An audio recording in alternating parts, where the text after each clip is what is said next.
This podcast is produced by Benchmark Education.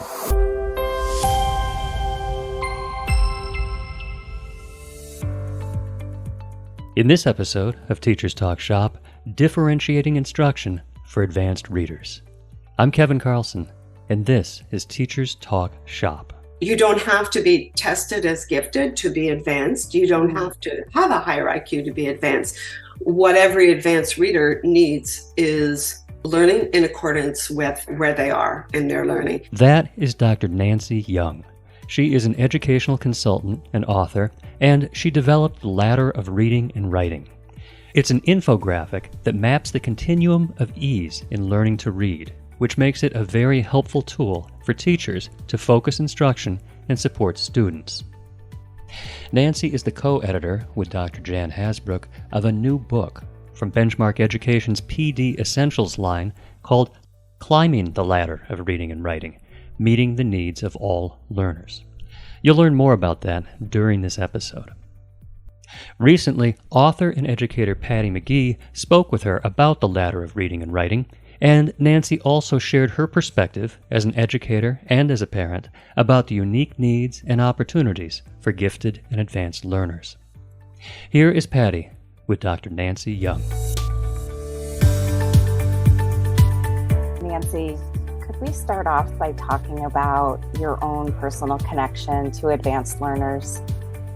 My journey began over 30 years ago with my own children, and I'm now a grandmother. What I did as a mom was what many parents do. I read to my children. I was a young mom, pretty frazzled. I never did get the magnetic alphabet letters on the fridge. I kept meaning to buy them. I just kind of got through all day, but read to my children before nap time and so on. And I really didn't realize how advanced they were. I didn't know anything that I know now about the science of learning to read. I didn't know about gifted ed. Again, I was just a young mom trying to do her best every day. Right. And the only evidence I really have is this video of our son when he was 4 years old reading a book. And it's basically a chapter book with a picture every few pages. And he's sitting on his dad's lap, and whenever he couldn't get a word, his dad just told him what the word was. You know, we didn't teach sound it out or anything. So when he went to school, he had a kindergarten teacher who really embraced his advanced learning and gave him all sorts of opportunities to extend his learning and enriched his learning. He was in French immersion, but she also taught him some Chinese and just lots of opportunities. And then when he reached grade 1, we had a teacher who did not embrace his advanced abilities. And he did not like school. He wanted to drop out of school at the end of grade 1. And we were really concerned, thinking, what's going on? Our son is so advanced and hates school. Yeah. So I started to read up on advanced learners way back then. And then ultimately I took courses on gifted ed. And then when I did my Bachelor of Education, I'd already been studying gifted ed and taking university courses on gifted ed, which is kind of not the norm. But most people could become a specialist after their B.Ed. But that's where really I got started, was my own children. And our daughter was also advanced, but it was our son who, like a lot of families, the older child is the one that causes families to do certain things, and the younger one benefits. So yes, my learning adventure started many years ago, and I do want people to know that I didn't know what I know now, but I was so intrigued by everything that my learning adventure started, and I'm continuing to learn every day. Well, let's dig into some of that learning of yours then. Can we just start off with some basics? So we hear the words advanced learners, gifted learners. Are they synonymous? Are they not? Do they have slightly different definitions? How do we use those words as educators? well, different people define those terms in different ways. And that is one of the problems. And even not just in the world of gifted education, I'll refer to that, but even in districts and states and provinces. I'm from Canada, so I refer to provinces as well. So there are different definitions. In terms of gifted, traditionally, the IQ test has been the measurement, and sometimes the cutoff is 120 IQ, sometimes 130 IQ, but in most places that IQ measurement is still part of getting gifted services. In terms of the research, IQ measurement is still very supported. In terms of reading, what we know is that you don't have to have a higher IQ to be able to read early. There can be different reasons for reading early. So we have kind of giftedness and we have advanced readers. Some of the experts in terms of gifted field are promoting separating giftedness into advanced learning of academics, which reading could come to that, and then giftedness in terms of maybe they're musical gifted or creatively gifted. I really lean to the advanced academics and advanced readers, advanced in reading, and the acronym that I have coined is AIR, A-I-R, advanced in reading. They come under the advanced academics, and what I say is, you don't have to be tested as gifted to be advanced. You don't have to have a higher IQ to be advanced. What every advanced reader needs is learning in accordance with where they are in their learning. And just one more thing I want to say that's really in the news a lot these days is the issue of children coming from poverty. And yes, we know the research suggests there are risk factors for children who've grown up in poverty, but you could have an advanced reader in your class who's from an environment that you would never wish upon anybody. And so it's really important to understand that advanced readers could be from any background, any culture. What we need to do is find these students. And then some students from poverty may come in with fewer skills, but they may advance really quickly and they could be gifted. And we need to really offer them the opportunity to move forward as quickly as we can when they're from impoverished environments. After the break, the unique needs of AIR students. Stay with us. Phonics, fun, and flexibility come together in Startup, Build Up, Spiral Up Phonics, a new grab-and-go solution for grades K to 2+ from Benchmark Education Company. Developed with early literacy expert Wiley Blevins, this print and digital program features explicit, systematic phonics instruction aligned with science of reading research and the tenets of structured literacy. The program includes 100 grab-and-go skills bags across 3 levels, each bag containing all the materials needed to teach targeted skills effectively. All the content aligns with Benchmark Advanced and Benchmark Phonics. It's everything you need to build students' phonics skills, one bag at a time. Learn more at benchmarkeducation.com. Speaking of both impoverished environments and any other setting where students may come from, what are their unique needs, advanced learners, advanced in reading?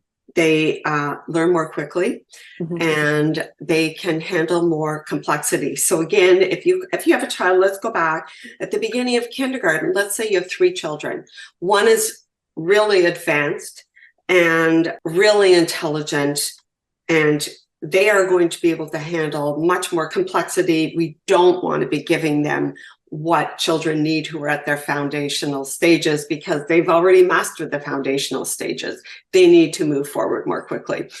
If you have the second, perhaps advanced reader at the beginning of kindergarten, maybe they've had more instruction at home. Maybe their parents are familiar with phonics and started them really early. And so you're going to monitor because you don't want to overwhelm them at the same time as you're going to move them forward as quickly as you can, understanding that they might not go in as rapid a pace as other children who who are advanced. And then you have, let's say, child number 3 who comes in who does not seem advanced, but you can tell intellectually they are so ready to roar. And so you want to offer them the opportunity for complexity and intellectual engagement at the same time as furthering their skills. And sometimes with children from poverty, increasing their background knowledge, increasing their vocabulary. And so you can expand that. So it's all about needs-based instruction. That's what it really boils down to. There's no set way. It's about recognizing where they are in their learning and offering them the opportunity to move forward in their learning at a pace that's appropriate. But the pace that's appropriate is often faster than educators believe because they don't have any background in advanced abilities. I understand.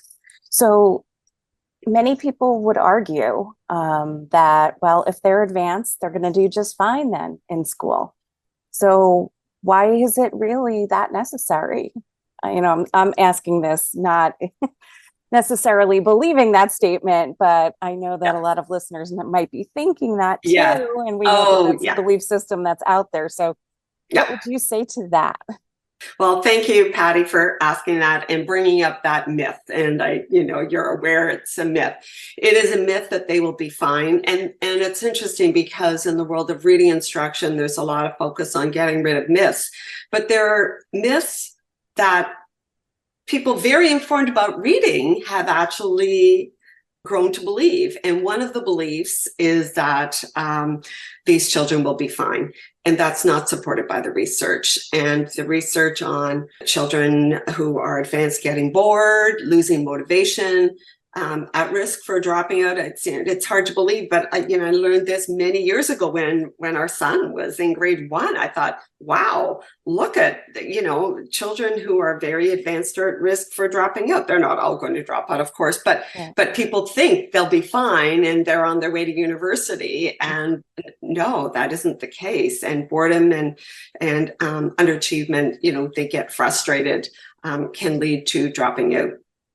The other myth, if I could bring it up while we're talking, is the myth about acceleration, that acceleration is disadvantageous. And a lot of educators have, probably through their university training, which was not, research-based, I believe that it's disadvantageous to accelerate children, to move them forward more quickly, and that it can be very disadvantageous in terms of social emotional health.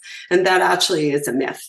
And of course, you always have exceptions. You're always going to monitor carefully, and you're not going to move forward a child who's not ready to move forward. You're not going to have them skip a grade if they're very socially immature, and it'll be disadvantageous. But many advanced learners, the research supports that acceleration, grade skipping, early entrance to kindergarten, or moving forward in one subject area and maybe being with another grade is advantageous. Bright children are, many of them really enjoy being around older people. That's one of the reasons that they often do fine with older people, is their friends, their best friends are older, and they gravitate to older people because of the cognitive engagement. After the break, some practical steps to support advanced learners. Stay with us. The journey towards language comprehension can be challenging, but one program can help students to reach new heights. This is Steps to Advance. Designed for children in grades 2 through 6, this powerful intervention resource helps build the vocabulary, comprehension, and content knowledge necessary to step up onto grade level reading. The program's highly scaffolded design features 10 topic units that integrate social studies, science, and English language arts. Available in both print and digital formats, the program seamlessly aligns with Benchmark Advance and may also be used as a standalone intervention. Learn more at benchmarkeducation.com. Thinking of this now, anyone who's listening is hearing just how important it is that we are supporting our advanced learners, our advanced in reading learners. What are some practical steps that an educator can begin to take? Maybe just a few that now that they have this food for thought, what are some things that schools and classrooms can put into place? The tools that are being developed to measure reading skills that are being widely more and more used these days were developed to find struggling readers. And so we won't use the same tools necessarily for our advanced readers. And we're going to use different tools. We're going to use the equivalent of an achievement test. And talking to parents, talking to caregivers, finding out, if these children are reading books at home with no pictures, then, we don't need to go back to the foundations. We need to find out where they are and move them forward. And then once we find out where they are, and you're going to know that very quickly, you might gauge that, the minute they walk into school with a book in their hand, like our son did. And you need to be ready to differentiate your instruction. I hope you're already doing it, but if you are not doing it, you need to be grouping your instruction. And I really recommend that teachers look at collaborating with other teachers in the same grade, and even better across the grades. And so because for advanced readers, you want to move them forward based on their skill, not their grade and age. And for every student, actually, we should be looking at that. And we should be grouping to give them the skills they need, and not trying to get everybody in one classroom to be learning the same way every day. My ladder of reading and writing that I developed, the first version was 2012. I created it so that people would be aware of the continuum of ease in learning to read, rewiring the brain to be able to do this reading and writing, which we're not born to do. We're born to draw, but we're not born to spell. And so we have to recognize that this continuum exists. We can't say, let's just treat everybody the same way, because if we do that, somebody is going to lose out. The children at risk because of dyslexia, the children who are they're already advanced. So we really need to differentiate our instruction to be meeting children's needs where they are, and then moving them around. And so if you differentiate for reading, I say we must differentiate for math. We must differentiate for science. And that way our children aren't in the same groups all the time. And if we offered change the world, Nancy, restructuring. But really, if we did that with every subject area, then our children would have their needs addressed where they are, and then be flexible, and there wouldn't be this boxing in that sometimes, again, that's another myth that people worry about. Differentiation's key. And then you're going to offer your children the opportunity to move forward. So let's say you have your advanced readers. Within that advanced group, there might be some who need more support with writing. One of the issues with the young advanced readers is something called asynchronous development.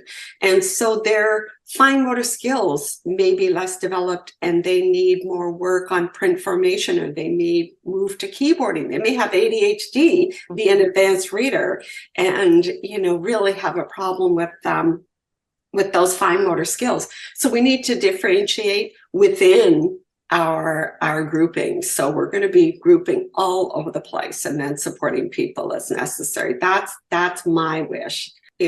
I know I'm talking about advanced readers, but it's the structure that we set up that supports that to happen, and teaching children the routine and helping them learn how to regulate their behavior to be part of a differentiated setting. And that, again, is something that deters teachers, and we just need to start it. at the beginning of school and have everybody doing it consistently the same way. And then when they learn it in kindergarten, they go to grade 1, the same system, and it's feasible. And then we can really offer so much more for our advanced and for other learners. So just a final question for you then. We make these shifts. What are the outcomes for all learners? I suggest that it would lead to our children moving forward with their skills more quickly and also more happily. Nobody wants to be failing, and nobody wants to be held back if they're ready for more. So the social emotional is really a part of it. And then we would have children going to middle school and high school who, again, we're going to differentiate and who are ready for more. And then they can really find their way and be supported in what they need. I think it's just a better approach. And then ultimately, when our children leave school, they are more prepared. In trying to teach everybody the same way, we're diluting, and I don't think it serves our children. And it doesn't serve our teachers. Because that's really hard to have a big classroom with such a wide range of needs. I understand that. Yeah. Yes. So I suggest it's going to cause all sorts of wonderful things to happen. Yeah, talk about student-centered teaching. Yeah. That's just the epitome. Well, thanks for joining us today. You're welcome. Nice to chat with you, Patty. Thank you, Dr. Nancy Young. Thank you, Patty McGee, and thank you for listening to Teachers Talk Shop. As mentioned at the start of the show, Nancy is co-editor of a new book with Jan Hasbrook called Climbing the Ladder of Reading and Writing, Meeting the Needs of All Learners. Tens of thousands of teachers have already used the Ladder of Reading and Writing infographic as a tool for focusing instruction and addressing the needs of all readers and writers. This book is your guided tour. It will help you connect the science of reading to your teaching, increase your understanding of each student's needs, streamline planning and instruction, and differentiate instruction with confidence. The book will be available in January 2024, and you can pre-order it right now. Visit benchmarkeducation.com, select the Professional Learning tab in the upper right, and click on PD Essentials. When you scroll down, you'll see it, Climbing the Ladder of Reading and Writing by Nancy Young and Jan Hasbrook. Throughout this season, we talk with leading literacy experts to explore the current understandings and nuances of teaching and learning literacy. Our aim is to present a 360-degree view of literacy that positions us to address the needs of all students in today's classrooms. Thanks for listening. For Benchmark Education, I'm Kevin Carlson.